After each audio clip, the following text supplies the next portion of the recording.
Doors unknown. The memories of Talbot Grimes, also known as the Blight. Memory 1752.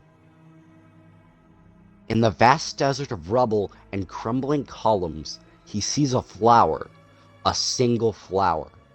He shambles through the ruins and extends his hand into a blurring image.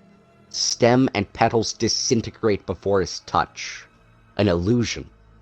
He looks up, and there, another flower. He rushes toward it as the ground beneath his feet shatters. Endlessly he falls through the remnants of lost and forgotten realms.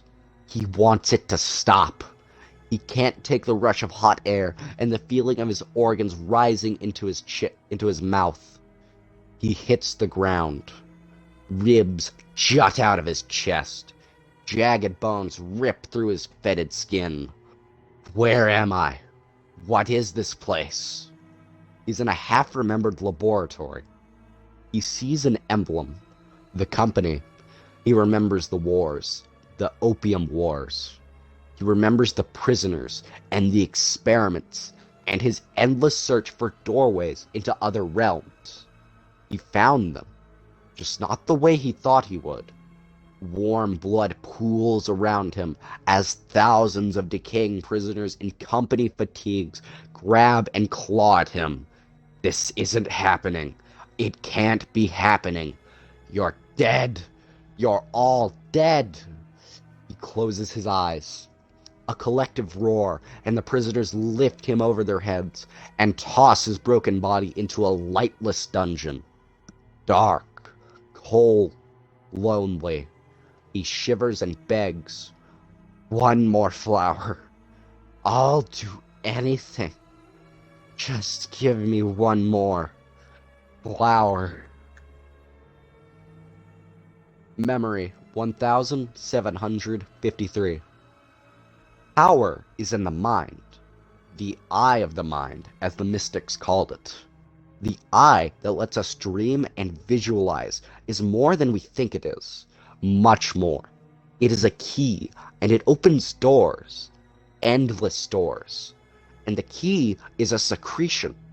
A sacred secretion, like a drug to travel within the endless worlds, within the swirling chaos that is infinite life.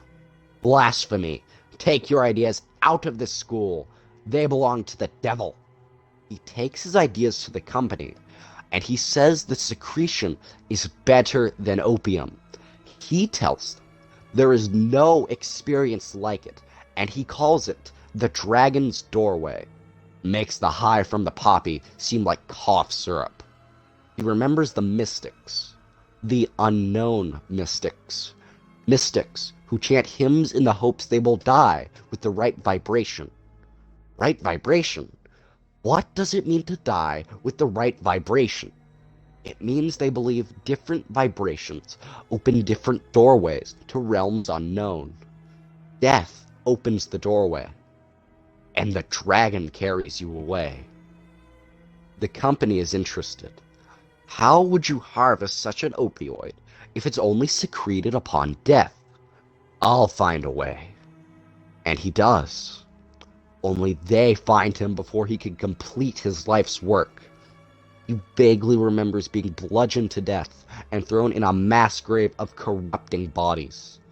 And he remembers being saved by 9 mystics in thick, dark tunics. Where are the 9 now? What have they done with my research? Why did they try to stop me? Questions. So many questions. Where is my flower? In your mind.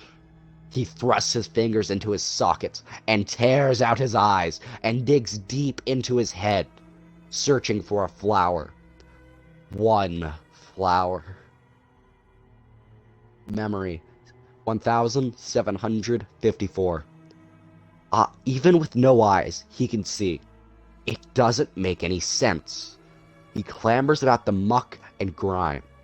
He slips and falls and suddenly realizes he's clambering over a heap of rotting prisoners and addicts. He pushes through as the groveling men and women beg for more opioids, for tea, for syrup, for opium-laced candies. They make ridiculous promises. Take my house, my money, my children. Take everything. Give me more. Just a little more. They sound like him. He pushes through a blur of faces he vaguely recollects. Lives ruined, shattered, destroyed. Wasn't his fault. He hears a disembodied voice. Kill them all, and a flower you will have.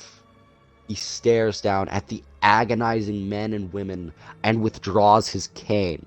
Smashes through limbs and skulls furiously. Heads burst open like watermelons. Bones break like dry sticks. He doesn't stop until he stands atop a mountain of flesh, vomit, and gore. Where is it? Where's my flower? Find it.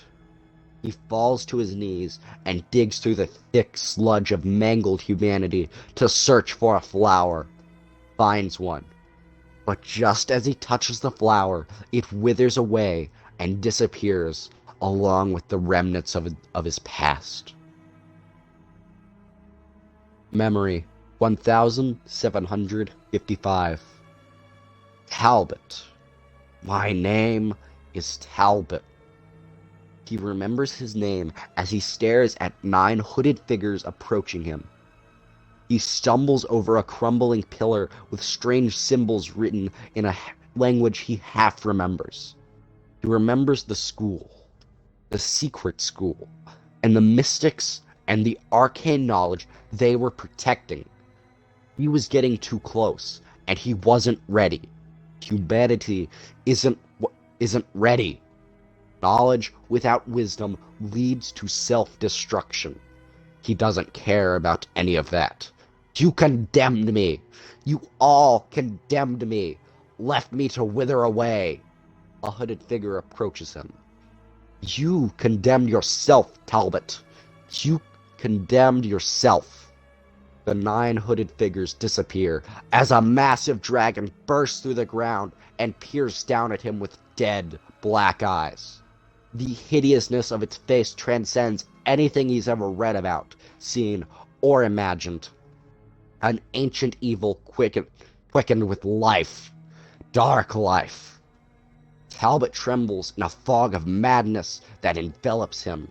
The ancient beast lashes out at him, snatches him in its talons, and swallows him whole. Mingled saliva and acid rips through his tunic and burns his skin to the bone. With screams of agony, he slowly disintegrates in a belly full of putrid, rotting death, watching his body and limbs melt into a gory, endless mess. Memory 1756. Talbot wakens in a mass graveyard of skeletons and decaying prisoners of the company. He blinks and shakes muck from his hollowed eyes. He vomits everything in his guts and doesn't understand what's happening to him. Nothing makes sense except for his hunger. Please, I will do anything. Give me what I ask, and I am yours.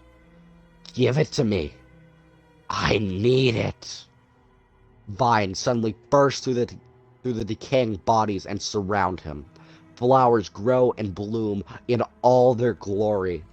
Beautiful golden serum drips like honey wherever his eyes can see. He approaches one, slowly, and is scared to touch it.